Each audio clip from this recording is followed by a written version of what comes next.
At Anime Expo 2023, there were a number of games to try out, and one of those games was hoyoverse's upcoming game, Zenless Zone Zero, which I got a chance to try out. And in this video, let me talk about my experience, and hopefully that will give you an idea of whether or not you should be looking forward for this game. And TLDR, you most definitely should be.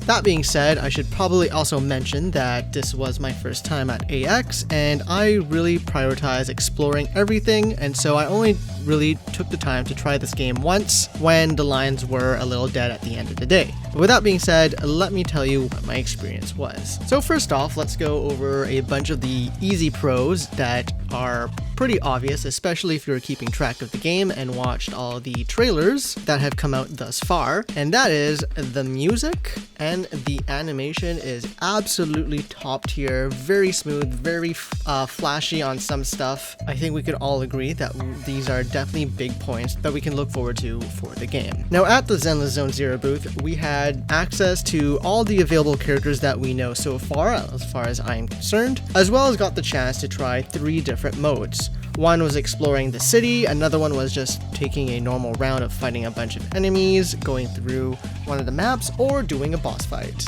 I decided to choose the boss fight. Now in this game, you are able to choose a party of 3, choose your 3 characters from a roster of however many characters you have unlocked, and pick what order you want them in. The 3 characters that I ended up choosing were Billy Kid, Nicole Demara, and Nekomiya Mana. Now, Billy is a dual gun using masked character that goes in guns blazing.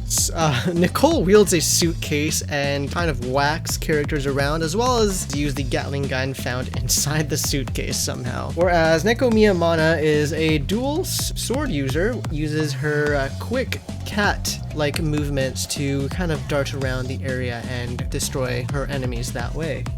And outside of that, I don't really have much else to say. The gameplay was super smooth. Each character had very unique gameplay, even though I only played through 3 of them. And it was a ton of fun. I got to play with a mouse and keyboard, and I did not have any issues like I did with Genshin Impact, as I am a preferred controller gamer myself. But with Zenless Zone Zero, all the buttons are closer together than Genshin. I do not need to use the numbers on the keyboard. The only buttons that you really need on the keyboard is WASD for movement, your Q for your burst, your E for your skill, and R during combat. Of the 3 characters I played, I preferred Nekomiya, as her quick attacks and quick movement is definitely more to my playstyle. I kind of liked Billy Kid's playstyle the least out of the 3, mainly because one of his normal attack sequence just felt a little weird by just clicking the mouse. Maybe that could be optimized in a different way, or maybe I wasn't meant to just be spamming my left click button on my mouse. I do not know. That being said, he was still a very enjoyable character to use, and the other thing to probably talk about is just how incredibly flashy their bursts are. I would say that the gameplay of this game is a lot more similar to Honkai Impact 3rd in terms of the way the map layouts as well as the fights and the flashiness are. Definitely more fast-paced and action-packed than Genshin Impact, and obviously this is an action game and not a turn-based game like Honkai Star Rail. So if you do prefer the gameplay of Honkai Impact 3rd, this is definitely a game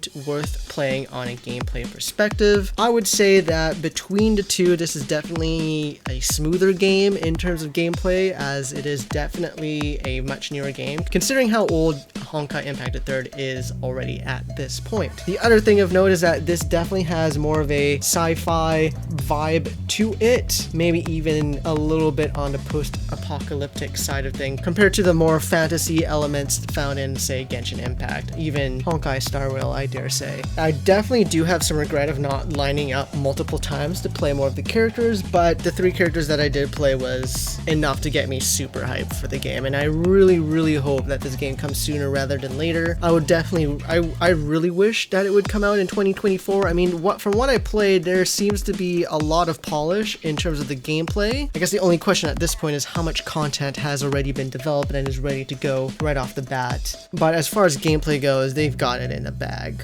I am so playing this day one. I think more realistic, I could probably say this being a 2025 release, just considering the windows between Genshin Impact and Honkai Star Rail was about 2 years, so saying 2 years after Honkai Star Rail has had time to kind of establish itself, releasing Zenless Zone Zero makes a lot of sense. But with that being said, let me know what you think about this game. Are you absolutely hyped as I am to play this game day one, or are you a little bit on the fence about it? Let me know in the comments down below, and until then, adieu and goodbye.